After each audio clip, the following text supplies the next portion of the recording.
C'est une image très nette, parfois caricaturale, que le foot nous renvoie des économies européennes. Les disparités géographiques à l'intérieur même des pays se dessinent ainsi très clairement. Deux exemples pour bien comprendre. L'Italie d'abord.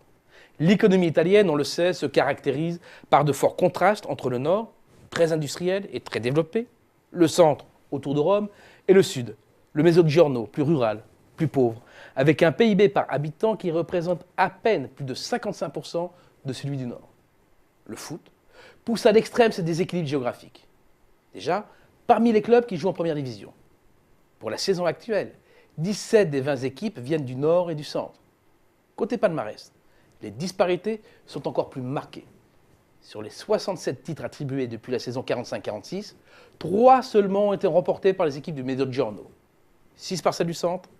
Les 58 autres ont été raflés par les clubs du nord, c'est près de 9 sur 10. Au Royaume-Uni, l'économie est ultra dominée par Londres et sa région. Première puissance métropolitaine européenne, avec un PIB estimé de 731 milliards de dollars. C'est 29,3% du PIB britannique. Une hypertrophie que l'on retrouve parfaitement dans le nombre de clubs londoniens de la Première Ligue. 6 sur 20 pour la saison 2013-2014, soit 30%. Révélateur des disparités géographiques, le foot est aussi un indicateur de l'état de santé relatif des économies. Sur les 14 titres de champion d'Europe depuis 2000, 8 sont revenus à l'Europe du Sud, donc 5 aux seuls clubs espagnols. Cela n'a rien de surprenant. L'Espagne était jusqu'en 2008 l'économie triomphante de l'Europe, avec un PIB en hausse de 3,1% en moyenne par an. Mais la grande récession est passée par là, et c'est maintenant l'Allemagne l'homme fort de l'Europe. Et ce n'est finalement pas un hasard si la dernière finale de la Ligue des Champions a vu s'affronter le Bayern de Munich et Dortmund. 2 clubs allemands, victorieux en demi-finale de 2 clubs espagnols. Des clubs espagnols qui n'ont pas disputé de finale depuis 2 ans. Enfin, le foot nous dit aussi des choses sur les modèles économiques des pays. Le succès économique espagnol s'était construit sur une bulle de l'endettement privé, entreprises et ménages. Une bulle qui a culminé jusqu'à représenter 200% du PIB vers la fin des années 2000. Le Royaume-Uni s'est inscrit dans la même logique, alors qu'Italiens et Allemands ont été plus sages. Le taux d'endettement des clubs de foot nous en donne l'exacte réplique, avec d'un côté un ensemble formé de la Première Ligue anglaise et de la Liga espagnole, très endettée, et de l'autre la très sérieuse Bundesliga allemande. Et ce n'est certainement pas un hasard non plus, si les clubs allemands sont financièrement les plus solides, avec en plus cette particularité. Les recettes de la billetterie forment la principale source de revenus des clubs allemands, des recettes bien moins volatiles que celles des droits de diffusion, principale source de revenus des clubs européens. Et la France? Eh bien la France est totalement différente.